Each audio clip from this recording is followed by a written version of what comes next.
Thank you very much for, first of all, good afternoon to everybody. And I also want to thank the organizers for accepting this paper. And of course, congratulate James and his team for putting up such a difficult hybrid concept. I think it's being very successful. What I want to share with you today has somehow also to do with this concept of Translationskultur or translation culture. What I bring here are not any final results of my personal research, but some questions and a glimpse into a work in progress, a project we are working on at the University of Salamanca. When I use the word we, I refer to the members of the Tratlit research group, which I am glad to coordinate. As some of you may know, our main interest lies in working towards a literary translation theory based on practice, and more specifically on the practical guidance underlying every training process. So after analyzing the boundaries and the possibilities of the Petra-E framework in the Spanish academic context in a previous volume you can see on the right of the slide, we are now focusing on a specific genre that is as elusive in academic terms as it is frequent in current literary supplements, this crazy little thing called literary nonfiction. From now on, I will use the abbreviation LNF. Our aim, thus, is to shed light on it for translation purposes, not only without neglecting the didactic aspect, but moreover, taking this as a starting point.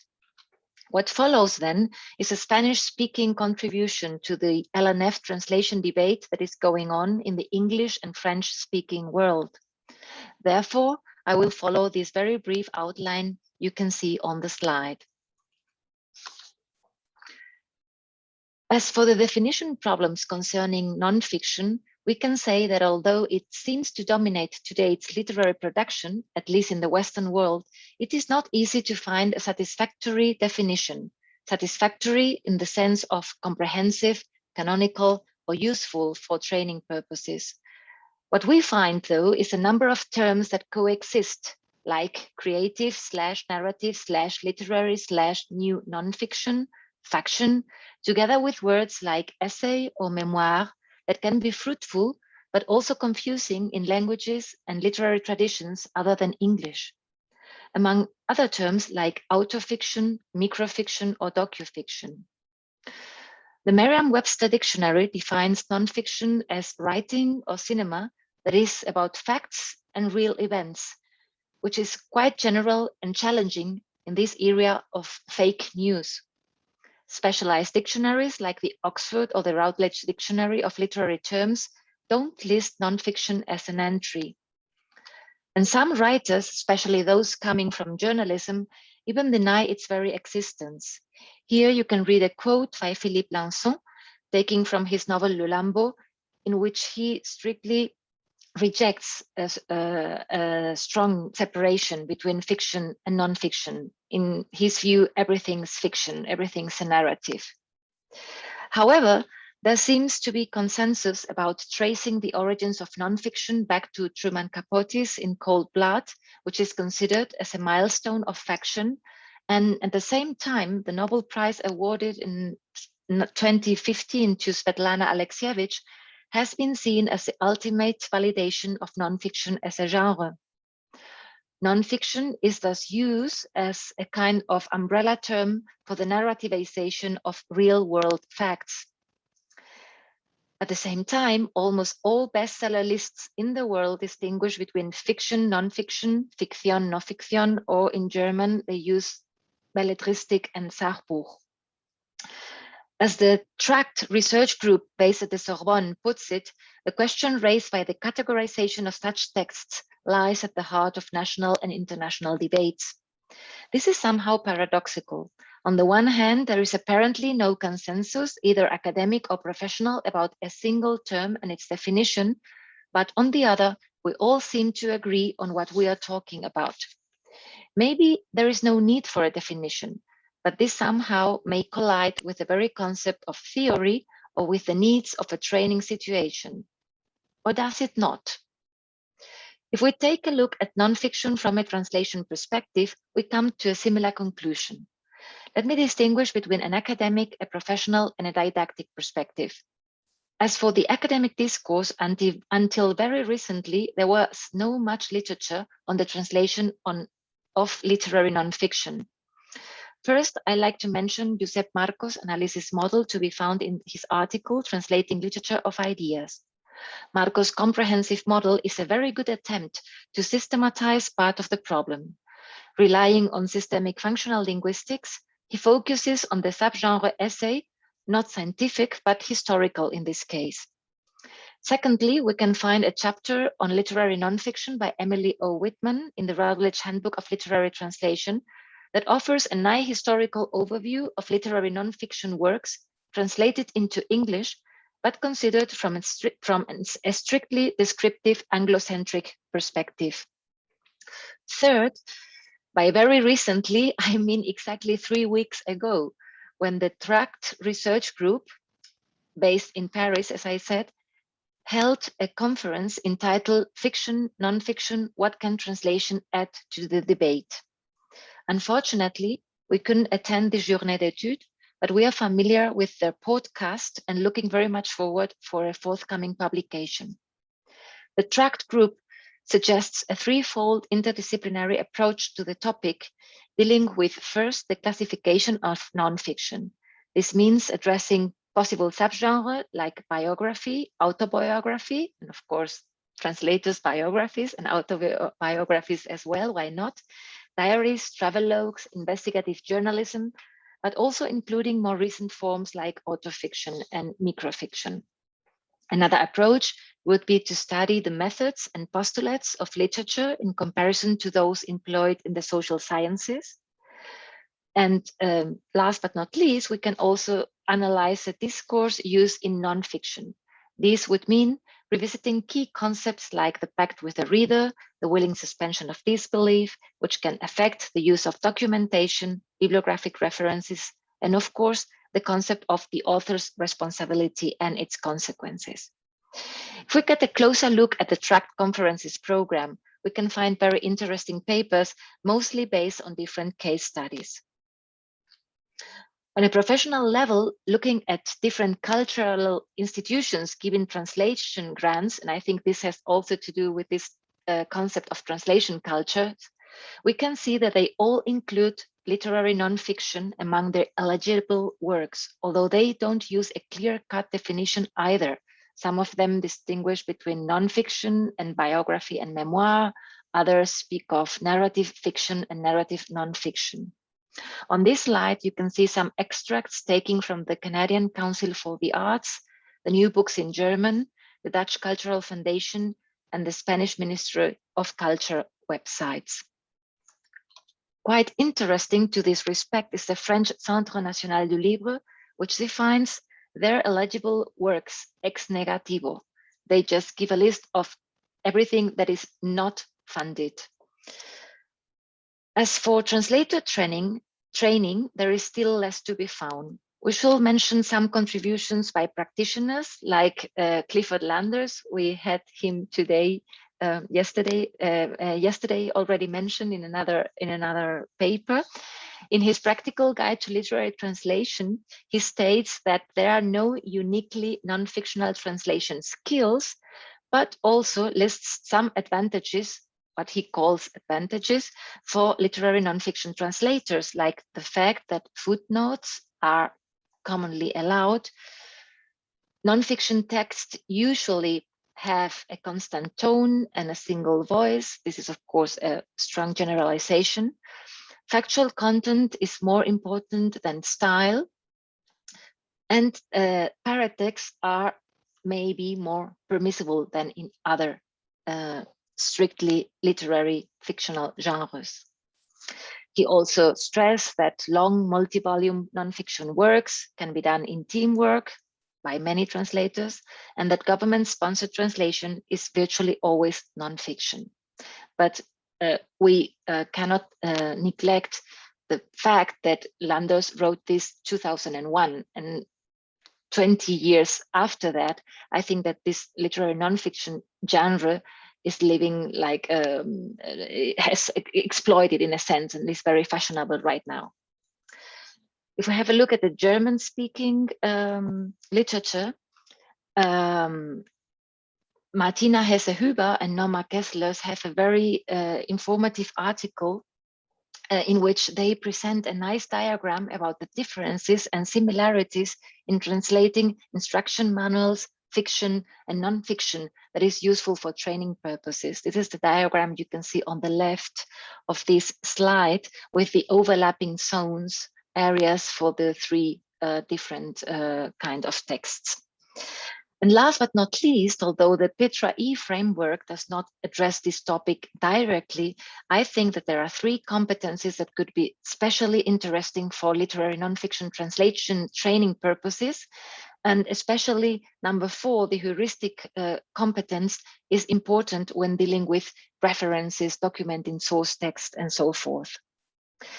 So after this, of course, non-exhaustive state of the art, both within the academy and the profession, in line with our track colleagues, we conclude that the best way to address this elusive concept of literary nonfiction translation and its teaching is to proceed inductively, starting from a wide range of case studies that will hopefully allow to draw some general guidelines. Maybe theory is too big a word, and if possible, specific training exercises. This is what we aim to do in our volume, using Spanish as a target language. Most members of the group are also professional translators, not only scholars or trainers. Let me illustrate these reflections with an example based on my own recent professional experience, which is a translation from German into Spanish of the book Annette, ein Heldinnen-Epos, by the German-French writer Anne Weber. This is a lucky example because it allows to analyze the formal elements involved in the process of telling the same story from a fictional and a non-fictional perspective. Anne Weber is the lady you can see on the right of the middle picture. She was born 1964 in Germany, now lives in Paris, and she always writes her books in 2 languages, German and French. She is a translator herself, but she doesn't translate herself. The book is a biographical epic portraying Anne Beaumanoir, who is the older lady you can see on the slide. It tells the incredible life of a true, still living heroine of the 20th century. Born in 1923 in French Brittany, Anne Beaumanoir was a member of the Communist Youth Organization and of the Resistance during the Second World War. Not enough with that, she took part in the Algerian War and was sentenced to 10 years in prison. She broke free after an incredible escape and was part of the Ben Bella government before fleeing to Switzerland, where she worked as a neurologist. Nowadays, she lives in France. This book, as I said, is a good example because as a biographical epic of a living person, it combines facts with the subjectivity of the author. For writing this novel in verse, Anne Weber relied on several conversations with Anne Beaumanoir, but also on Beaumanoir's autobiography, originally written in French and also translated into German. This is the book you can see on the right of the slide. As for her aesthetic choice, Weber says, I couldn't imagine writing a classical novel in which I put some words in my protagonist's mouth, for instance, or invent some dialogue. Soon, I recalled that there was an ancient form in which great exploits and daring deeds were told, and that's the heroic epic. And with me, it became a heroine's epic. As for Anne Beaumanoir's reaction after reading this epic biography, she said that while reading the novel, she didn't even recognize herself. She liked it very much. But the point is that the heroine of Anne Weber's epic is a literary figure as unique as the woman who inspired her. As a translator, I had to translate, of course, the epic poem or the novel in verse, but I could also consult the autobiography if needed. As a scholar and a translation trainer, this assignment gives me now the opportunity to analyze the process of telling the same story from a fictional and a non-fictional perspective. Let me give you two brief examples. The first one is quite short, but meant to make the aesthetic principle clear for those of you who are not fluent in German. On this slide, you can read on a description of the Petra-E, a typical fishing tradition in Brittany, as it is presented in the novel on the left and in the autobiography on the right. For a better understanding, I have also provided you with an English version taken from the English sample available. The translation into English is not published yet. As you may recognize, even without understanding German, the epic poem on the left differs not only because it is written in verse, but it is also longer. Besides, Weber uses poetic elements like rhythm, alliteration, and punctuation, here all highlighted in yellow, as part of her subjective formal choice to tell this story. The second example is a longer fragment describing the childhood of the heroine's grandmother. Unfortunately, there is no time to go into detail right now, but you just have to believe me if I tell you that both texts are very, very similar regarding the content, but they use different devices or strategies concerning mainly formal elements. I have used several colors to pinpoint the differences regarding information order, the use of footnotes and culture-specific explanations, direct speech, narrator voice, rhythm, rhetorical figures, interpretation, subjectivity. My point is that in this case, it is a change of perspective that makes the difference between a fictional and a non-fictional approach, although I would probably say Anne Weber's text lies somewhere in between, and that we can use this or similar examples for training purposes. How? Well, the more obvious exercise would be to give the students both fragments and ask them to compare them in order to make them aware of the differences and similarities between fiction and non-fiction and to foster their heuristic competence. Or we could also give them only one text, the autobiography, for instance, and ask them to turn it into an epic poem or the other way around in their A or their B language. There are different combination possibles. And this exercise relates, of course, with the area of creative writing. We could also ask them to work in groups and ask group A to work with the autobiography and group B with the poem, and then ask them to exchange the results. And last but not least, in line with one of the thematic aspects of this conference, we could also introduce MT tools to become aware of the boundaries and the possibilities depending on the stylistic challenges posed by each original. Let me come to my final remarks, which are, as I said at the beginning, not conclusions, but open questions. Do we really need a satisfactory definition of literary nonfiction in order to analyze it? Is it a groundbreaking new phenomenon, nothing new under the sun, or just a marketing strategy? And yet it is translated. What are the consequences? As Landertz provocatively puts it, in its way, translation on non-fiction can be viewed as a subset of translation of fiction minus some of the more vexatious elements. I don't know if vexatious is here the right word, but is an open question for discussion. I really agree with Kindle when he states that we have to get a little bit away of this strictly vision on translation theory as something that must be stable, objective, and comprehensive. And I think this is part of the problem. And I want to link this with today's paper by Duncan Large about configuring something like a discipline like literary translation studies.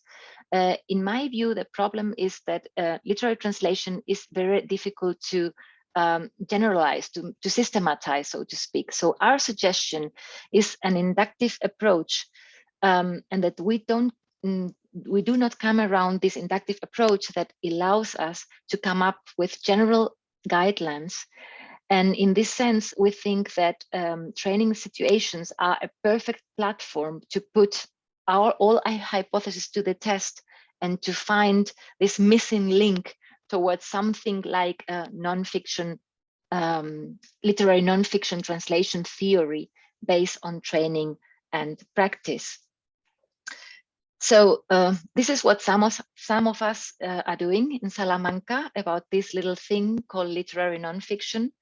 We hope we can handle and get round to it. And at the same time, we know we got to be cool, relax, and get on our tracks. We invite you all to take a back or a front seat and take a long ride on our motorbike, because we all are ready for this crazy little thing called literary nonfiction. Thank you very much for listening. These are my references. Thank you very much.